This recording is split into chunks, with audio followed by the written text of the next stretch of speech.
Our heroes can't fly, they fall like shooting stars. Will anyone survive?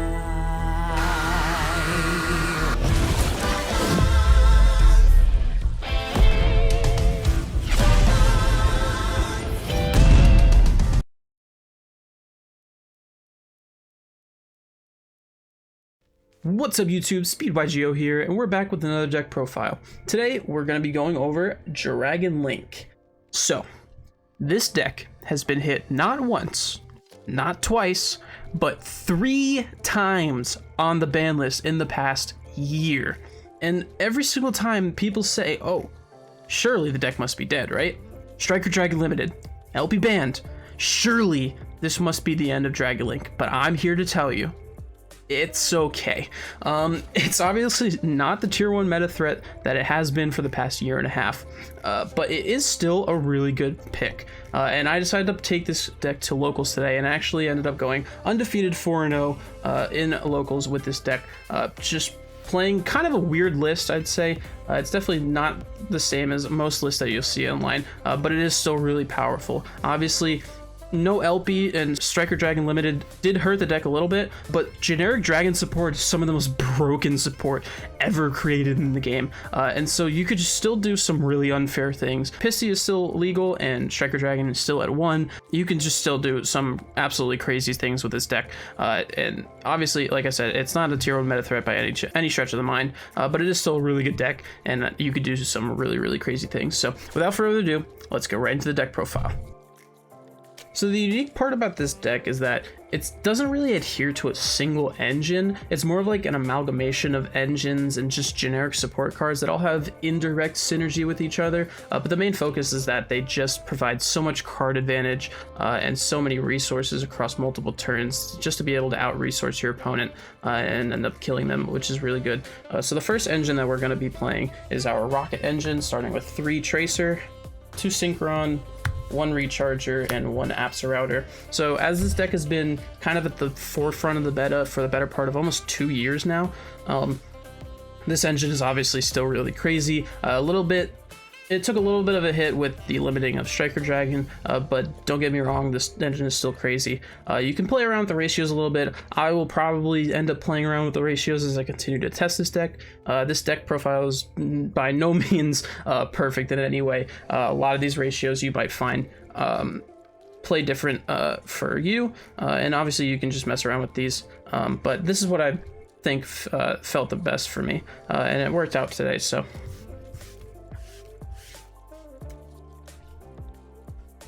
our next engine is our Chaos engine with 3 Safer, 1 black and 1 white baby dragons, and then the 1 Levianeer. This is probably the best engine in the entire deck. The amount of advantage that these cards provide is just absolutely ridiculous. I think the best part about this engine is that they don't just do a single thing.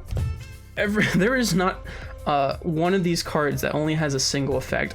All of these cards do multiple things, and they do multiple things really good. Safer obviously being a really good card to search out any of these, and then the baby dragons just being able to loop themselves, provide infinite advantage with something like Chaos Space, and then Levianeer is just an absolute blowout card. I'm honestly thinking about bumping this card up just to see it more often, because you honestly don't search it that often, but there are instances where you can. I do think I might end up playing around with bumping this card up, just because it's honestly really ridiculous. I played a Salamangreat player earlier today who, after exhausting his access code combo, I ended up surviving through access code. I had a Levianeer as follow-up. I summoned the Levianeer, kind of broke his whole board and punched over the access code, and then just kind of sat on it for 4 turns, and he legitimately could not out it.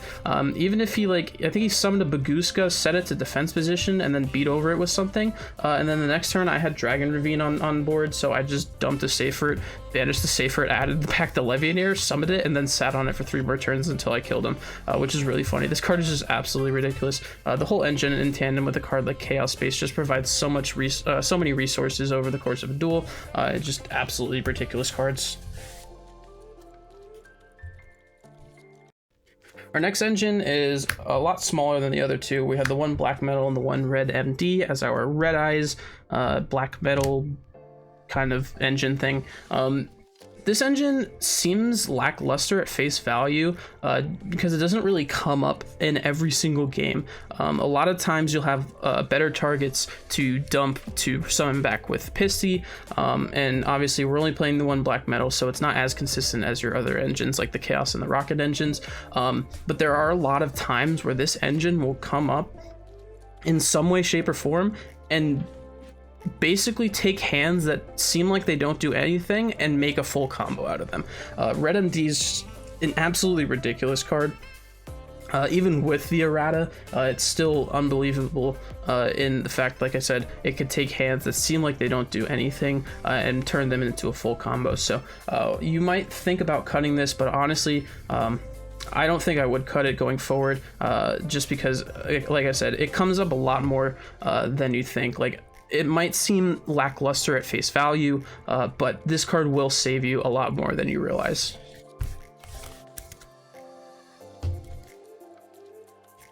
And our final engine, I guess you could say, that we're playing is the Dragoon package with our Dark Magician, Red Eyes, and Red Eyes Fusion 3-card package. So, I know what you're thinking. Ugh, another Dragoon deck. A lot of people on this platform, for some reason, do not like to see Dragoon, and honestly, it's understandable. That card is really oppressive, and it's not very fun to play against, but hear me out. A lot of lists, you might see online, a lot of other Dragon Link lists are playing the Dragon Maid engine. We're not playing the Dragon Maid engine, and I have a very, very simple answer for why I'm not doing that. I'm going to put it on screen now. Chamber Dragon Maid is still $60, and I do not want to pay $60 for Chamber Dragon Maid. I would rather keep my dignity and not pay $60 for that card. I'll probably eventually get it if and when it eventually gets a reprint, hopefully in the Megatins, fingers crossed. But as of right now, I'm not paying $60 for that card. I already had a Dragoon package lying around. I had 3 extra spots on my deck, which was where the Dragon Maid engine would go. Boom. We have a lot of flexibility in the extra deck anyway, so fitting the Verite plus the Dragoon in the extra deck wasn't a problem. So we just slotted the Dragoon engine in. You might hate me for it. Please don't dislike the video because I'm playing Dragoon. I promise. I'm not that bad of a person. So that's going to do it for our engines. Now we're just going to move on to our one-of standalone support cards. We have the one Omni Dragon Brotar, the one Noctivision Dragon, and the one Amorphage Goliath. So with the banning of LP, these 2 cards kind of took a huge hit from that ban list, just because the ease of access to Brotar, being able to summon it off of your LP, get extra extenders like your Noctivision Dragon, and just get more resources, being able to make your boards that much scarier. It was really, really easy to do with LP, but now that LP is gone, Brotar takes a lot more resources to set up. You obviously need to get it into the grave with something like a Dragon Ravine, having to discard for that, having to get your Pisty set up online, which is a little bit more difficult to do now. And then having another discard to get your Brotar effect off. It often doesn't really do you good enough in the long run, so this card kind of has faded out a little bit. If you want to cut it, honestly, you can, but it does still have a place in the deck. It's a really good summon off of your Hieratic Seal of Heavenly Spheres after you use that effect when it's tributed, and you can summon something from the deck. It still has a really good effect for that, but honestly, I think the main thing that you do want to be going for with your seal effect is the Amorphage Goliath. So this was actually a very late addition to the deck, and I have a very good reason why I'm playing this card in the deck. The 2 decks that I primarily prepared for were Prank Kids and Tri-Brigade. Those are probably definitively the 2 best decks of this format, I would say. And both of those decks, when you look at it, are very, very reliant on their first summons. Prank Kids are really reliant on having a name to do all their plays, obviously, and then Tri-Brigades, same way, do rely heavily on the first summon, whether it be a Tri-Brigade normal summon or a Rescue Cat, sorry, I couldn't think of the card, be a Rescue Cat summon. They're very, very reliant on those 2 summons. So oftentimes, especially against those 2 decks, and a lot of the decks in the meta, believe it or not, shotgunning your Spheres effect on that first summon is oftentimes really, really good.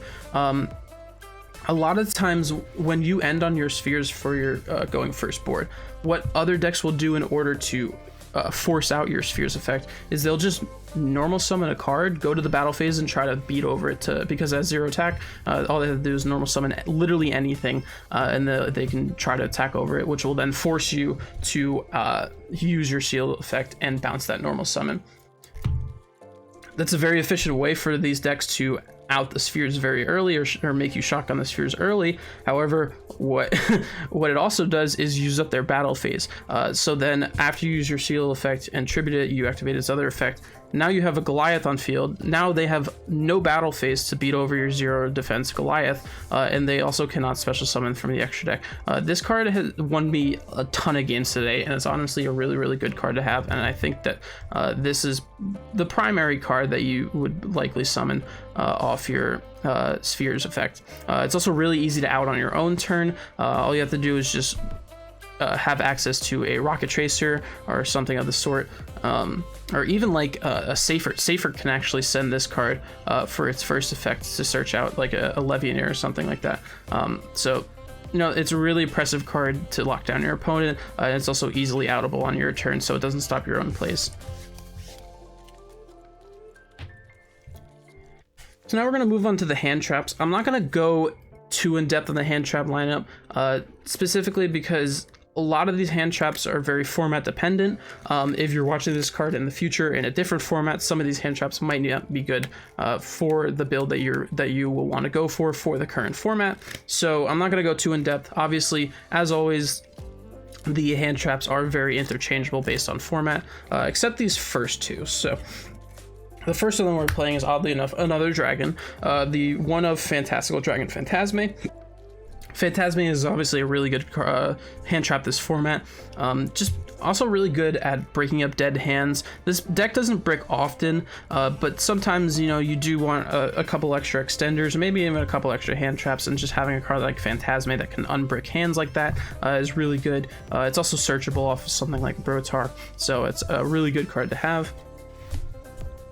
And the other hand trap that I wanted to go more in depth with is the 3 Cyframe Gamma, and obviously the 1 driver to go with it. The reason that we're playing this over any other hand trap is that a lot of your starter cards are spell cards. Your Chaos Space, your Dragon Ravine, your Quick Launch, all spell cards. They all get your combo started, and they're really easy ash bait. A lot of the times people will try to ash those cards, and you don't have a monster on the field at that point. You can use your Gamma to negate that and get your plays going. And also, especially on turn 1, you can use the Gamma and the driver to then go into a rank 8 or level 8 synchro, sorry, and continue to just add onto your board from there, which is really good. In addition, obviously, just being a blowout card, stopping your opponent's plays when you're going second, obviously a really good card in that sense. And then to round out the hand trap lineup, we have 3 copies of Ash, 2 Meister, 2 Veiler. Like I said, I'm not going to go too in depth on these. I already said that the 2 decks that I planned for the most were Prank Kids and Tri-Brigade. These 2 hand traps basically stop those cards, and then Ash is just really good, a generic hand trap for most decks. So again, as always with the hand traps, very format dependent. You could switch them out, or even cut down on the hand trap size as you see fit. Moving on to the spells, 3 Quick Launch. It's a 3 of E-Telly. I mean, not much more you could say. I mean, everything has already been said about how good this card is. Just get all your combos started. Next are field spells. We have 1 Boot Sector Launch and 1 Dragon Ravine. 2 very important cards to have, especially Ravine, because Pisty is the only guard dragon remaining and one of your main win conditions for the deck. You really need good graveyard setup, so having access to your Ravine with something like a Romulus, just to get your graveyard set up with dragons to revive with your Pisty, is obviously really good. Both these cards are just really good to have. Next we have 2 World Legacy Guard Dragon. I 100% think that you should play this at 3. Don't do what I'm doing. This is the one thing that I did not like about my list in the tournament that I played, was that I only played this card at 2. The reason being is because just flat out, I don't own a 3rd one and I couldn't find one in time. So do definitely play 3 World Legacy Guard Dragon. This card, it's a lot like Red MD in the fact that it makes hands that seem like they don't do anything end up with full combo. Obviously zones are a lot more difficult to come by now that you only have the 2 link ones in your extra deck, so having something that can move your Pissy zones to get your Pissy online is really good as well. Do play this card at 3 100% going forward. And to round out our 43 card main deck, we have 3 copies of Chaos Space. If you've watched a deck profile of mine in the past, you know how absolutely much I love this card. This card could honestly just read once per turn, plus, and then plus again. Like, it's just in tandem with how already crazy the Chaos Engine is with Seifert and the Baby Dragons and their Levianeer. Just having a card that can plus twice in 1 turn is absolutely ridiculous. Like, this card, I don't know why it was printed, but I'm very glad it is. It's just an absolutely ridiculous card. Like I said, 43 card main deck. You can cut some stuff down to make it 40 cards. Obviously the hand traps, you can rearrange the hand trap ratios. The Brotar engine, the Red MD engine, stuff like that can obviously be played around with and cut to make it 40 cards, but I think 43 actually worked out for me very well. It's very consistent and it does combo off pretty consistently, so I think 43 cards worked for me. But we're gonna move on to our extra deck here. Starting with our links, we have the 1 Striker Dragon and the 1 Guard Dragon Pisty. Oh, how the mighty have fallen. It's actually very sad just seeing 1 Striker, 1 Pisty as our only link ones in this deck, but the ban list giveth and the ban list taketh away, I guess. Obviously, even with all the hits on the ban list, this deck is still very good. It's still meta, at least. If not meta, it's top tier of Rogue at least right now. And it's primarily due to how just absolutely busted both these cards are. They're still really good, and obviously the deck would not function without them. Next we have our 2 copies of a Hieratic Seal of Heavenly Spheres. The reason we're playing 2 is because this deck is a lot more grindy than it used to be. No longer are you setting up boards that basically just FTK your opponent so they can't play or they don't have any way to break your board. You know, your typical end board will just be a single Spheres and maybe a Borreload Savage Dragon. That's very breakable, but what this deck does really good, like I said earlier, is just gaining advantage, recurring resources, being able to out-resource your opponent over a course of a duel. This card is very good at refilling your hand with resources for follow-up plays. Like I said, Brotar and Goliath are very good cards at shutting down your opponent and recurring resources, so we are playing 2 of those. Next up, we have our 1 Romulus and our 1 Christian Halka-Fibrax. These are probably the main choke points of the deck. Not really choke points, I wouldn't say. You do want these to resolve, but if they don't, it's not the end of the world. They are the 2 cards in the combo that your opponent will most likely hand trap just because of how powerful they are. Obviously, like I said, Dragon Ravine is very important for this deck. Being able to fill your graveyard for your Pissy setups is really good, so you do want this card to resolve. And Hulk is just, I mean, I don't have to explain Hulk. It's been around for over a year and a half now, just absolutely tearing up everything. Both these cards are really good, and in tandem with stuff like a Noctivision Dragon or a Baby Dragon, something like that, you can chain block these cards very easily, which is actually very important for the deck as well. So these cards are very good. Round out our link 2s, we have the 1 Quad Boral and the 1 Verte, obviously, to go with our Dragoon package. Verte, self-explanatory, like I just said. And then Quad Boral is kind of an interesting one. It's very... it comes up here and there. I don't think I summoned it a single time today, but it does come up in certain scenarios, especially going second or when you're trying to OTK with something like Boral Sword. Very specific scenarios. Next, we only have one Link 3. We have our 1 Triple Burst Dragon. Like I said, with the fact that you can only play 2 Link 1s in this deck, finding zones to set up your Pissy setups, it is a little bit more difficult. So just being able to take like a Romulus or a Halka-Fibrax plus 1 other monster and then make a Triple Burst to open up a zone for your Pissy. Just the easiest way to do that, I think, so we are playing the 1 Triple Burst for that. And to round out with the Link 4s, we have our one Boros Sword and the one Appaloosa. Boros Sword obviously really good at OTKing, and then Appaloosa doesn't really come up, but it's still a very, very powerful card to have in certain hands, in certain scenarios, so we do play that. Next we have our Synchros. We have our one Borreload Savage Dragon, our one Cypher Lord Omega, and our one Chaos Ruler, the Chaotic Magical Dragon. Same thing, I don't actually own a Chaos Ruler, but I was able to borrow one from my buddy Josh. Shout out Josh, thank you buddy, for the event, so it is going to be sitting in here in proxy form for this profile. It's a very good card. That is why we're playing it. Mill 5, get your Chaos Engine started, recur itself. Like, again, I don't know what it is with Chaos cards and just having so many busted effects, but I mean, this card is absolutely ridiculous. Savage is obviously, like I said, one of your main board enders. With your seal, it's a really good card that way. And then Omega, you know, you can opt to go for the hot red instead of the Omega, but I decided to go for the Omega because we're already playing the Gamma, and we have access to Synchro 8s a lot in the deck. And then to round out the extra deck, we have the one Dragoon. Again, it's Dragoon. I know everybody that's watching this video is racing to the comments to tell me that I am the worst person on the planet for playing Dragoon. I'm not sorry, this card's just ridiculous. Like, it's like, I don't really have to explain it at this point. Dragoon is just, it's a busted card. But yeah, that is our extra deck.